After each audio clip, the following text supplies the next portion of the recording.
আসসালামু আলাইকুম এভরিওয়ান, সবাইকে স্বাগতম জানাচ্ছি আমার আজকের পর্বে। একদমই অল্প সময়ে খুবই সহজভাবে ভীষণ মজাদার ইউনিক একটি হেলদি সকাল বিকেলের নাস্তার রেসিপি আজকে আপনাদের সাথে শেয়ার করছি। সকালের নাস্তাটা আমরা একটু হেলদিভাবে ঝটপট তৈরি করে নিতেই সকলে পছন্দ করি। তো আজকে আমি মাত্র 1 কাপ ময়দা আর 3টি সবজি দিয়ে ভীষণ মজাদার ইউনিক একটি হেলদি নাস্তার রেসিপি শেয়ার করছি। অতিথি আপ্যায়নও আপনারা চাইলে এটি তৈরি করে দিতে। এই রেসিপিটি তৈরি করার জন্য প্রথমে একটি মিক্সিং বলে আমি 1 কাপ পরিমাণ ময়দা নিয়ে নিচ্ছি। আপনারা চাইলে এখানে আটাও নিতে পারবেন। দিয়ে দিচ্ছি স্বাদ মতো লবণ। তারপর এখানে আমি দিয়ে দিচ্ছি প্রায় 1.5 টেবিল চামচ পরিমাণ রান্নার রেগুলার তেল। এবার সবগুলো উপকরণ একসাথে হাত দিয়ে খুব ভালো করে মিশিয়ে নিচ্ছি। এইখানে ময়ানটা যত ভালো হবে নাস্তাটা তত বেশি খাস্তা এবং মুচমুচে হবে। যখন দেখবেন ময়দা এইভাবে হাত দিয়ে মুঠো করলে দলা পেকে যায়, তাহলে বুঝতে হবে ময়দা পারফেক্টলি মাখানো হয়ে গিয়েছে।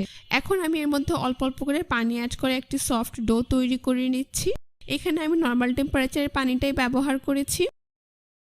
দেখতেই পাচ্ছেন কিছুটা সময় নিয়ে মথে নিয়ে একদমই সফট একটি ডো আমি তৈরি করে নিয়েছি। এখন এর উপরে সামান্য পরিমাণ তেল মাখিয়ে একটি ঢাকনা দিয়ে ঢেকে রেস্টে রেখে দেবো 15 থেকে 20 মিনিটের জন্য। ততক্ষণে চলুন হেলদি একটি পুর তৈরি করে নিচ্ছি। সেই জন্য প্রথমে চুলায় একটি প্যানে প্রায় 2 টেবিল চামচের মতো রান্নার রেগুলার তেল দিয়ে দিচ্ছি। তেল কিছুটা গরম হয়ে গেলে এখানে আমি দিয়ে দিচ্ছি 1/2 চা চামচ পরিমাণ আস্ত জিরা। হাতের কাছে আস্ত জিরা না থাকলে আপনারা এখানে 5 ফোড়নও দিতে পারবেন। তারপর এখানে আমি দিয়ে দিচ্ছি বড় সাইজের একটি পেঁয়াজ কুচি। এবার চুলার আঁচ মিডিয়ামে রেখে পেঁয়াজটাকে 2 থেকে 3 মিনিটের মতো ভেজে নেব। ততক্ষণ পর্যন্ত না পেঁয়াজের কাঁচা গন্ধটা চলে যাচ্ছে আর পেঁয়াজ কিছুটা নরম হয়ে আসছে। খুব বেশি ভেজেটাকে লাল করে ফেলার প্রয়োজন নেই। তো দেখতেই পাচ্ছেন আমার পেঁয়াজ ভাজা হয়ে গিয়েছে। এখন আমি প্রথমে এখানে অ্যাড করে দিচ্ছি 1/2 কাপ পরিমাণ আলু কুচি। আলুগুলোকে আমি এরকম কিউব করে কেটে নিয়েছি। তারপর দিয়ে দিচ্ছি এখানে 1/3 কাপ পরিমাণ গাজর কুচি আর দিয়ে দিচ্ছি 1/3 কাপ পরিমাণ বরবটি কুচি। আপনারা কিন্তু যে কোনো সবজি দিয়েই নাস্তাটা তৈরি করে নিতে পারবেন। তো এবার সবগুলো সবজিকে আমি পেঁয়াজের সাথে খুব ভালো করে মিশিয়ে 2 থেকে 3 মিনিটের মতো ভেজে নেব। অবশ্যই চুলার আঁচ মিডিয়ামে রেখে এখানে সবজিগুলোকে ভেজে নিতে হবে। ভাজা হয়ে গিয়েছে। এবার আমি এর মধ্যে কিছু শুকনো মশলা অ্যাড করে দেব। প্রথমে এখানে আমি দিয়ে দিচ্ছি স্বাদ অনুসারে লবণ, দিয়ে দিচ্ছি 1/4 চা চামচ পরিমাণ হলুদের গুঁড়ো, 1/2 চা চামচ পরিমাণ মরিচের গুঁড়ো, ধনিয়ার গুঁড়ো দিয়ে দিচ্ছি 1/2 চা চামচ পরিমাণ। এখানে আমি 5 ফোড়ন গুঁড়ো নিয়েছি 1/2 চা চামচ পরিমাণ। তারপর এখানে আমি নিয়েছি ম্যাগি টেস্টি মশলা, এর থেকে অর্ধেকটা আমি দিয়ে দিচ্ছি। সবশেষে এখানে আমি দিয়ে দিচ্ছি গরম মশলা 1/2 চা চামচ পরিমাণ। এবার এই সবগুলো মশলা সবজির সাথে খুব ভালো করে মিশিয়ে নিচ্ছি। মিশিয়ে নেওয়া হয়ে গেলে আরও 2 মিনিটের মতো এভাবেই ভেজে নেব। এতে করে সবজির মধ্যে থাকা মশলাগুলোর কাঁচা গন্ধ চলে যাবে।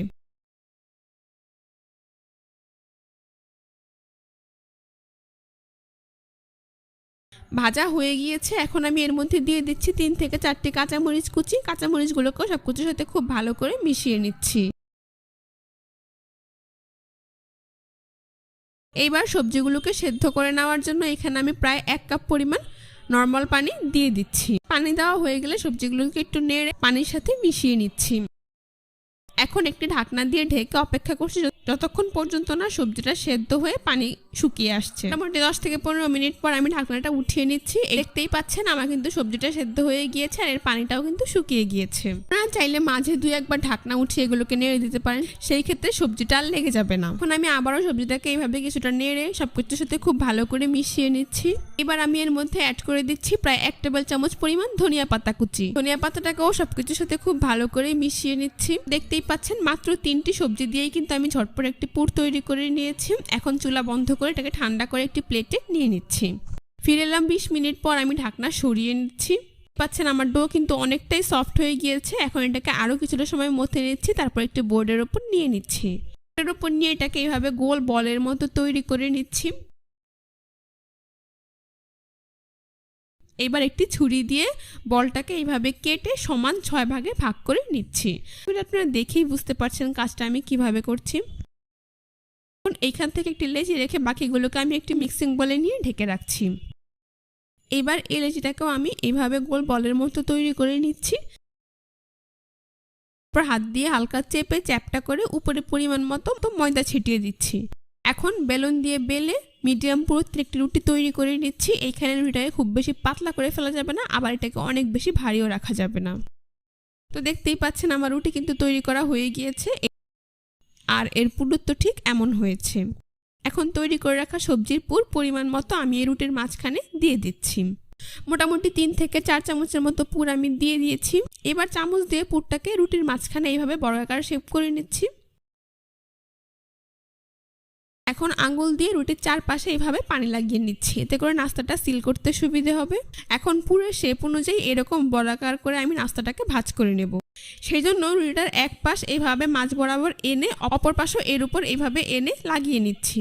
হাত দিয়ে খুব ভালো করে চেপে দিচ্ছি। এবার এই নিচের পাশেও কিছুটা পানি লাগিয়ে নিচ্ছি আমি। তারপর বাকি দুই পাশও আমি এইভাবে মাঝখানে এনে খুব ভালো করে চেপে লাগিয়ে নিচ্ছি। আশা করি আপনারা দেখেই বুঝতে পারছেন নাস্তাটা তৈরি করা কিন্তু খুবই সহজ। মোগলাই পরোটা আমরা যেভাবে ভাজ দিয়ে থাকি সাধারণত আমি সেভাবেই নাস্তাটা ভাজ করে নিয়েছি। একটি নাস্তা আমার তৈরি ভাজার জন্য এভাবেই আমি সবগুলো নাস্তা তৈরি করে নিয়েছি। এখন নাস্তাগুলোকে ভেজে নেব। সেজন্য প্রথমে চুলায় একটি প্যান বসিয়ে দিয়েছি। এবার প্যান কিছুটা গরম করে নিচ্ছি। প্যান কিছুটা গরম হয়ে গেলেই এখন আমি একে একে 3টি নাস্তা এর মধ্যে দিয়ে দিচ্ছি। প্রথমে তেল ছাড়াই আমি নাস্তাটাকে কিছুটা ভেজে নেব। চুলার আঁচ মিডিয়ামে রেখে এক পাশ ভাজা হয়ে গেলে আমি নাস্তাগুলোকে উল্টে দিচ্ছি।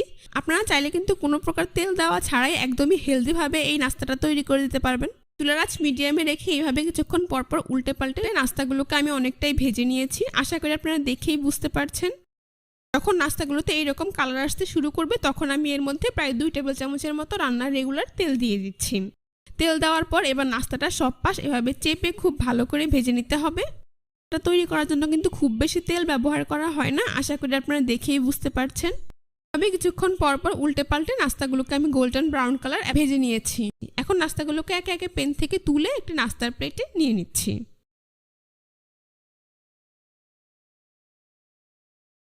তো সবগুলো নাস্তায় আমি এইভাবেই ভেজে নিয়েছি।